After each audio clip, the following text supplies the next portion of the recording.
반갑습니다. 크립토 댕도사입니다. 영상 시작에 앞서 고정 댓글에 크립토 댕도사 정보방, 블로그, 그리고 댕도사와의 파트너십으로 혜택을 얻을 수 있는 링크들이 있으니까 참고 부탁드릴게요. 오늘의 코인은 상장 전부터 많은 투자 기업과 개인 투자자들에게 관심을 받으면서 상장 직후 100배의 상승 퍼포먼스를 보여준 코인이죠. 앱토스입니다. 앱토스가 어떤 코인인지 설명하기 전에 짧게 이야기할 내용이 있습니다. 앱토스는 우선 메인넷 출시 전부터 수많은 기관 그리고 개인 투자자들에게 주목을 받았고, 출시가 안 됐는데도 기관 투자자들의 투자가 대거 이루어졌던 코인이죠. 그래서 상장 당일 대형 거래소들에 싹 상장을 했고, 바이낸스 기준 1달러에 상장한 후에 100달러까지 올라가는 엄청난 펌핑을 보여줬습니다. 하지만 100달러를 찍고 현재 영상을 찍는 이 시점에는 10달러가 안 되는 가격을 형성하고 있죠. 이와 비슷한 사례로는 ICP 코인 그리고 업비트의 누사이퍼 상장, 그럴 때와 비슷한 느낌이라고 해석이 됩니다. 순식간에 엄청난 설거지를 보여준 희대의 코인이고, 그만큼 사람들이 참 많이 관심을 가졌다고 볼 수 있겠습니다. 자, 이제는 앱토스가 어떤 코인인지 이야기하도록 할게요. 앱토스는 레이어 1 메인넷 플랫폼 코인입니다. 레이어 1 블록체인의 딜레마를 극복하기 위한 기술로 개발이 되어졌고, 계속 개발이 진행 중인 프로젝트입니다. 9세대 블록체인들이 극복하지 못하고 있거나 레이어 2를 이용해서 극복하고 있는 블록체인의 딜레마인 보안성과 확장성을 어떻게 해결하고 있는지 같이 알아보도록 할게요.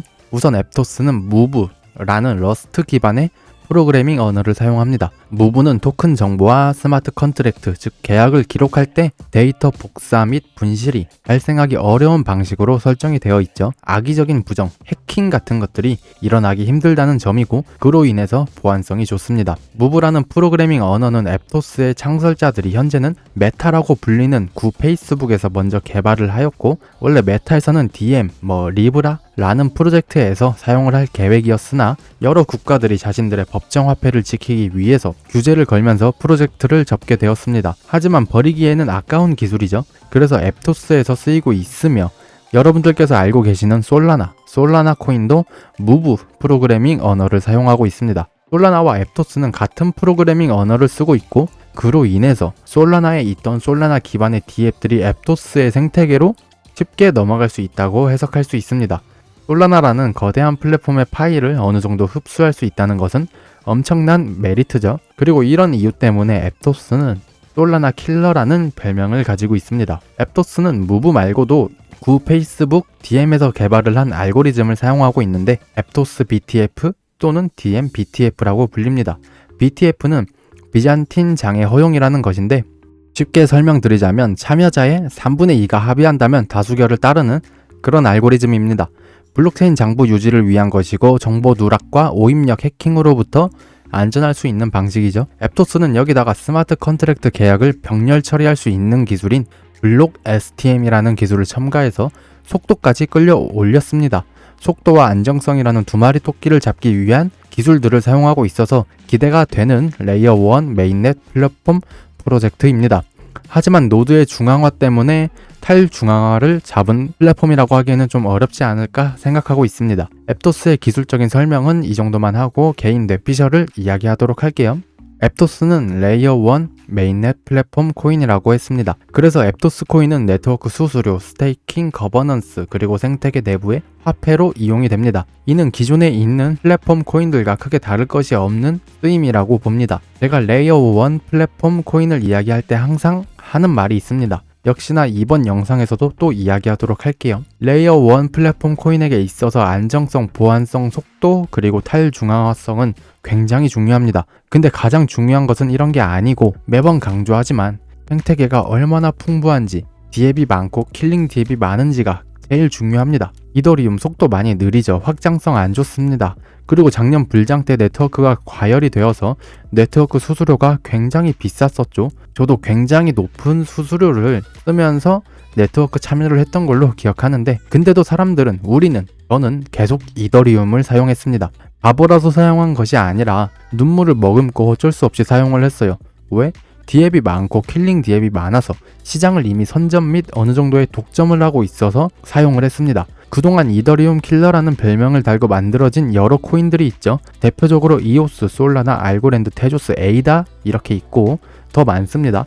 하지만 그 어떠한 코인도 이더리움 킬러라는 별명을 지켜낸 코인이 없습니다. 사실 이더리움을 플랫폼의 강자 자리에서 밀어낼 수 있는 코인이 나오는 것은 개인적으로는 불가능하다고 판단되어집니다. 앱토스는 이더리움 킬러가 아니라 솔라나 킬러라는 별명이 있죠. 이게 앞으로 생겨날 플랫폼 코인의 현실적인 미래라고 생각을 해요. 어차피 이더리움 못 이기니까 그냥 다른 경쟁 플랫폼 코인들을 이기자, 이런 느낌이죠. 아니면 EVM 기술로 이더리움과의 호환성을 노리거나 해야 하겠죠. 이야기가 조금 센 것 같습니다. 앱토스는 이야기가 조금 센 것 같은데 앱토스는 기술력 좋을 수밖에 없습니다. 왜냐, 몇 년간 개발이 이뤄진 코인이고 신생 코인일수록 좋은 기술력을 달고 출시가 됩니다. 안 좋으면 굳이 사용 가치가 없기 때문이죠. 그러니까 중요한 것은 생태계 내부가 얼마나 풍부한가입니다. 앱토스는 신생 프로젝트는 아니지만 신생 코인이죠. 그래서 생태계가 빈약할 수 있습니다. 하지만 빈약하지 않습니다. 앱토스는 NFT 관련해서 좋은 기술력을 가지고 있기에 많은 NFT 디앱이 생기고 있으며 디파이, 게임 등 100여 개가 넘는 디앱들을 보유하고 있습니다. 하지만 NFT 가격은 현재 거의 반토막이 나버렸죠. 일단 신생 코인인데 어마어마한 숫자고 신생 코인인 만큼 앞으로 더 늘어날 것으로 보여집니다. 하지만 현재 앱토스가 가격적으로 안정화되지 않았고 초기 시장인 만큼 생태계 내부서 디앱의 러그풀 이런 것도 있을 수 있습니다.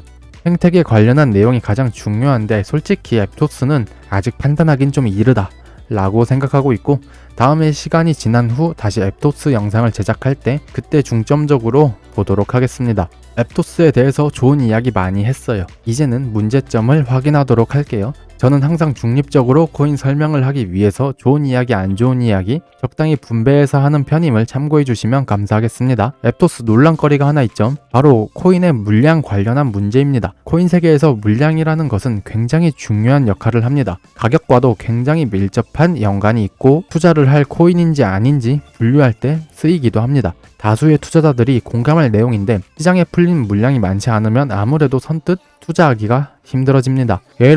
예를 들어서 물량이 10%만 풀린 코인이 있는데 시가총액이 1조이고 가격은 100원이에요. 물량이 다 풀리면 어떻게 될까요? 시가총액이 10조가 될 수 있습니다. 그러면 시가총액이 늘어나니까 좋은 거 아닌가요? 라고 생각할 수 있어요. 하지만 가격은 100원에서 10원이 돼버립니다. 아주 극단적인 이야기죠. 실제로 많은 코인 재단 측에서는 물량이 천천히 풀릴 수 있게 장치를 걸어둡니다. 그렇다면 앱토스는 어떨까요? 앱토스의 총 물량은 10억 개이고 현재 시장에는 1억 3천만 개 정도가 풀려 있습니다. 대략 13%의 물량이 풀려 있다고 볼 수 있는데 이 중 2천만 개는 에어드랍으로 풀렸고 나머지 1.1억 개의 물량은 재단 측의 물량이라고 할 수 있습니다. 이게 무슨 내용이냐면 현재 거래소에서 사람들이 앱토스를 구매한다면 재단 측의 수익이다 라고 볼 수 있습니다. 이게 좋은 사례인지는 고민을 좀 해보는 것이 좋을 것 같아요. 그리고 총 발행량 10억 개 중에서 앱토스 재단과 앱토스 랩스의 물량이 51%예요. 개발자와 창업자가 35%의 물량을 가집니다. 초기 투자자인 VC들의 물량은 나머지 13, 14% 정도인데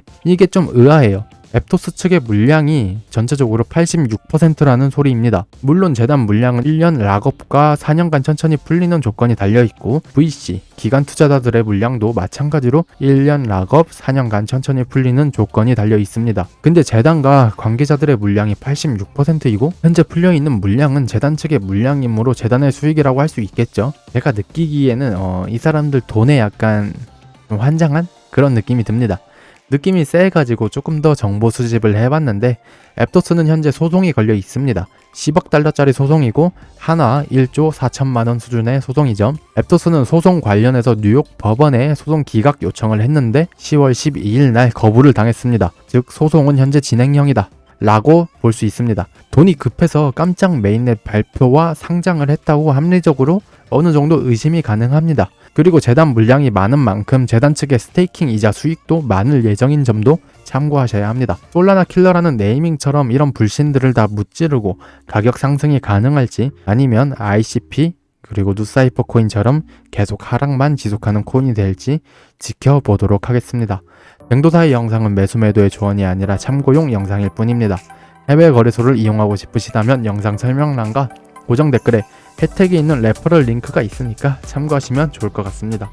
뱅도사의 영상이 도움이 되었다면 구독, 좋아요, 알림 설정 눌러주시고 다음 영상에서 또 뵐 수 있었으면 좋겠습니다. 감사합니다.